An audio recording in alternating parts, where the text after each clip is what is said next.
Hi, I'm Dr. Chris Stevens, and this is the Psychology to Live By podcast. Milton Erickson was the premier hypnotherapist of the 20th century, if not of all time. He knew a thing or two about a lot of things, including resistance. He frequently told a teaching story involving his father on their farm in Wisconsin. A young Milton observed his father trying to pull a small steer by its horns into the barn, but the steer was much too strong for his father and pulled him in the opposite direction. The young Erickson said that he fell about laughing at his father, who unsurprisingly was unhappy with his smart aleck son, and quipped, "I suppose you could do better." The precocious Milton said he could, and proceeded to circle the steer until it faced precisely away from the barn doors, whereon he quickly grabbed its horns, pretending to pull it away from the barn. As the story goes, the steer pulled him all the way backwards into the barn. Now, whether apocryphal or not, Erickson used the story to demonstrate what he called resistance and utilisation. In this case, Milton's father's resistance to the steer's resistance, you guessed it, created more resistance.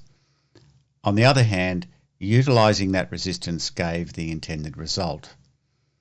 That is, the steer ended up in the barn. Now, as in the Japanese martial art of Aikido, one can utilise the energy of the opponent to bring about one's good without harming the other person. As a broader psychological insight, if we resist things in ourselves or in others, often what we get is more resistance and more of the very thing we are resisting. So let's look at a few examples. It's often been observed that a person's stutter becomes more pronounced the more they try to not stutter. By contrast, for many people, the stutter disappears when they cannot hear themselves speaking. And this has been demonstrated experimentally when you place headphones on the person with quite loud music, and then the stutter disappears. In the same vein, when the person forgets to self-monitor their speaking, when they're not self-conscious, they often speak without a stutter. Or on the golf course, a player can get the yips, the sudden and unexplained loss of their ability to execute well-honed skills, to do things that they normally do quite comfortably. Now, this is a special type of performance anxiety, a negative visualization. As the person worries about messing up their performance, they imagine missing the putt. They become much more likely to mess it up. In other words, they get what they resist. Jealousy can have a similar trajectory. One can create a self-fulfilling prophecy.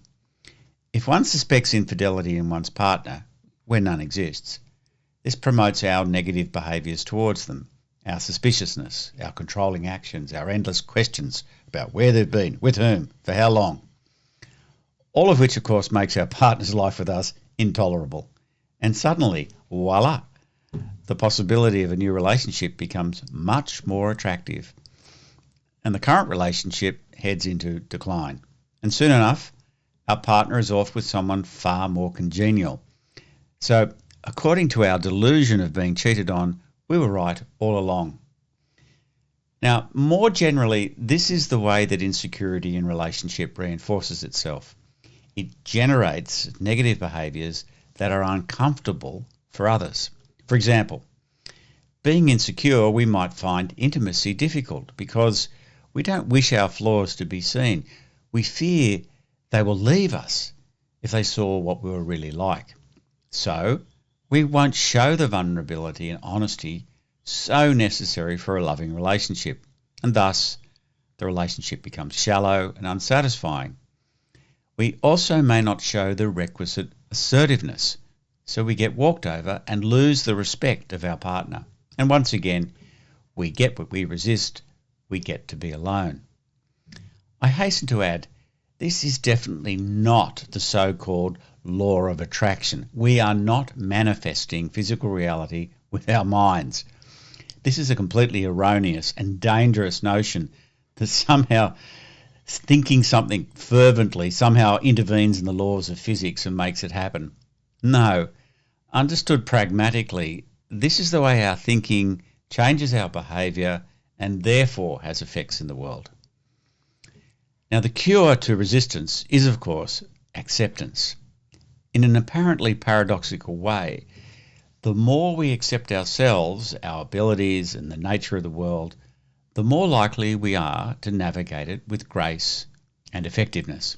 For example, we know that for chronic pain sufferers, mindfulness practices based on acceptance and close attention to the sensations of pain dramatically reduce their subjective suffering from the pain. Tinnitus sufferers often report a positive turning point when they come to accept the noise in their head. It doesn't go away, but their suffering diminishes. There's also something very attractive about a person who really accepts themselves as they are.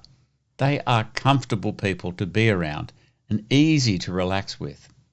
Likewise, we love people who accept us the way we are. They also become more attractive.